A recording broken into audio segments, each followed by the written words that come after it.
欢迎乡亲继续收看《华视台语新闻杂志》。为2019年开始，政府全力来推动着地方创生，希望解决偏乡的人口老化甲青年外流的难题。也毋过，除了在地人的努力之外，企业乃当投资故乡，安尼嘛当为地方来创造着工作的机会，引揽着外地人才。像这个中华线西乡，进前大家对伊的印象，都是甲工业、甲污染有关系。一直到当地来开一间做饼的观光工厂，毋但拍出着线西乡的知名度，每一年来参观的游客更加是突破着100万人次，更加带动地方的收入。另外，阁有这个科技公司举办创意的竞赛，协助参赛者运用科技解决家乡的难题。这企业阁是安怎将做地方创新的引进呢？咱继续来探讨。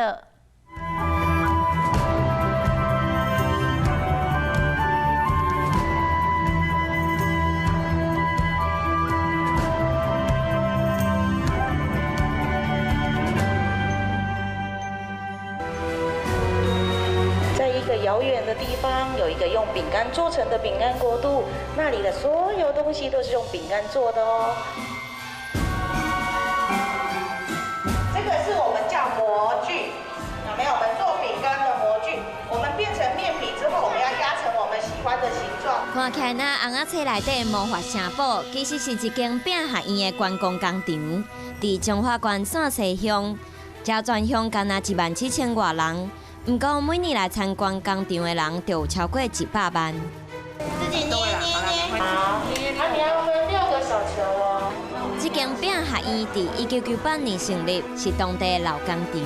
原本是替人做饼，2014年发展做观光工厂，公司的营收上亿，其中有2成是饼学院，变做临海偏乡的观光基地。今天来这边好不好玩？好玩。哪里最好玩？做饼干，这些是你们自己做的。对。有没有觉得好厉害？我们要磨洗枕。你以前知道县西吗？不知道，但是同事有跟我说这边有一个可以做，就是手做饼干的地方，然后他就说你家小朋友应该可以来尝试。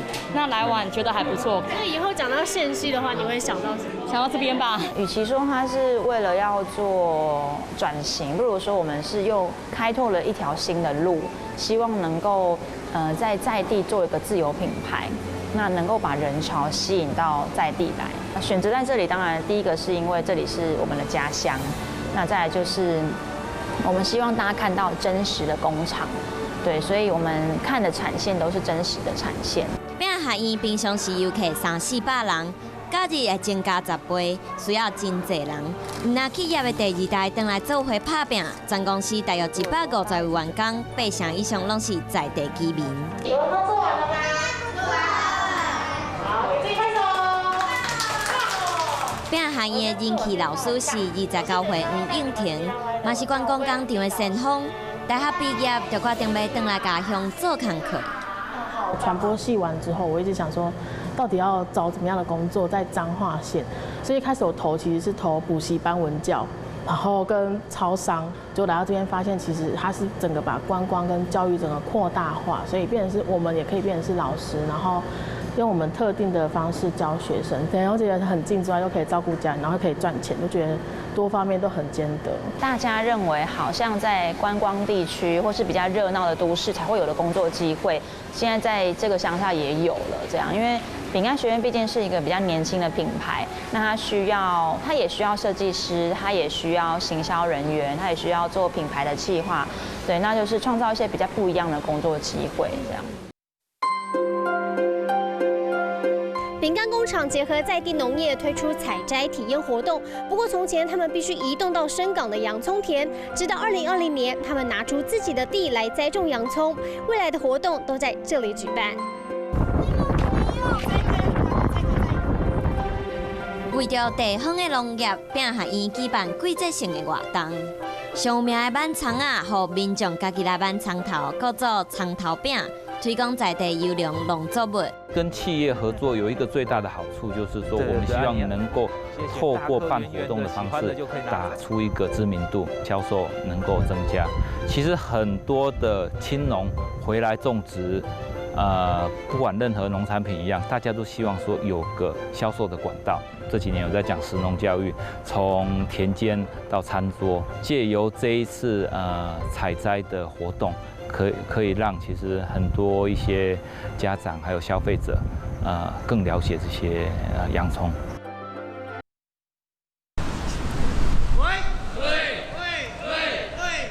企业投资家乡除了产业，还有人。山西乡的各中小学，无论学生的社团经费、课后辅导，或者是急难救助金，并工厂拢真大方，用实际行动落实地方共好。出去比赛都不用怕会没有钱之类的，然后异地训练也是，然后就很谢谢他们，很谢谢他们赞助我们，让我们有那么多资源，然后让我们可以在这里快乐地打棒球。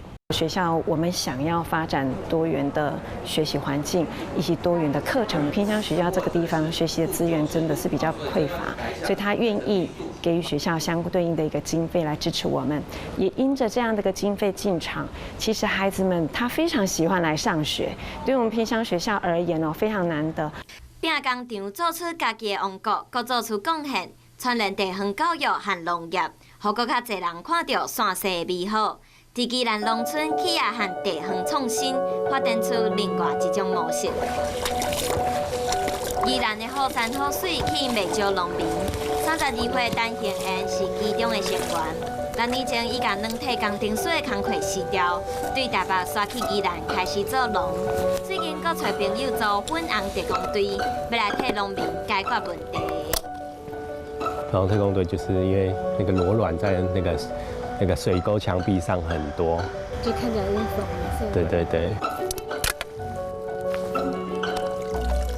有这个机器的中间是可以投饵料，那它被饵料吸引过来以后，会来吃饵料，然后而不会去吃我们的秧苗，所以它是一个诱捕器。好受的问题，让农民拢真困扰。陈兴燕找来工程师好朋友侯专一，做伙设计俩好受的工具，希望来解决农村久年的问题。老一辈他们，像我爸妈在嘉义，他们那个田基他们种不动，到最后都休耕。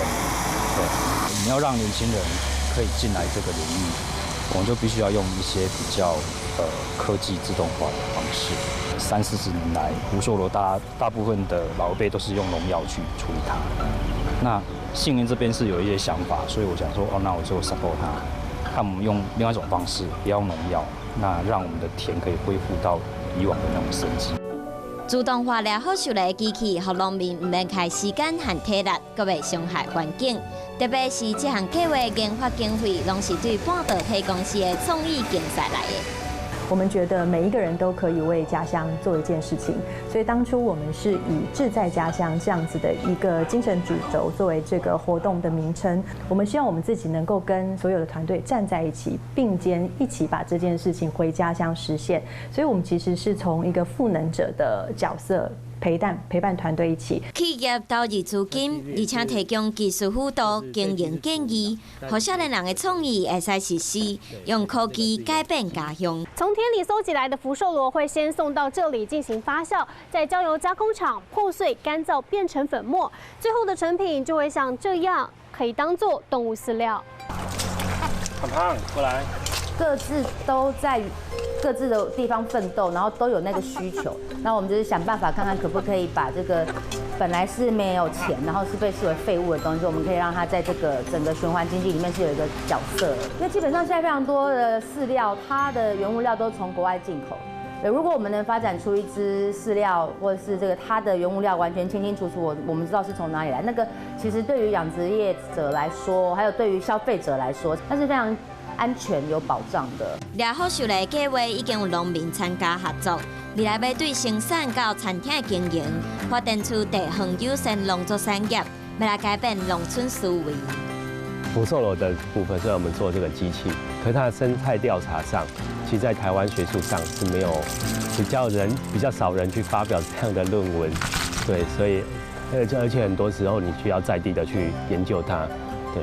所以就在这里，我们才可以号召到人，然后参与我们的计划，对，去做这样的公民的调查。从企业的角度在看地方创生的时候，其实我觉得弹性是我们拥有的一个很大的能量，我们能够比较弹性的去调配适当的资源或者适当的舞台来给这些团队。地方创新2021正在进行，下只提醒关键在企业的投入够人才。日本那边有所谓的地域振兴队，好，就是说地方出题目，好，那这些年轻人用他的专业专长，然后去帮助地方解决问题。那如果待了几年之后，他愿意留下来继续经营的话，那政府会有在另外一支的政策进场去支持他，譬如说创业的一些补助计划，等等的，就是不同阶段应该有不同的这个政策的支持要进场，才能够，我觉得才能够比较完整的真的让这些青年落地，然后安居乐业这样。行政院会伫2021参考日本地协振兴协力队的模式，伫全台湾设置30个地方创新青年培力工作站，找专中人士到偏乡服务，让地方多元发展。如果你是20几岁的年轻人，好，那当然他回乡去闯是没有问题的，好。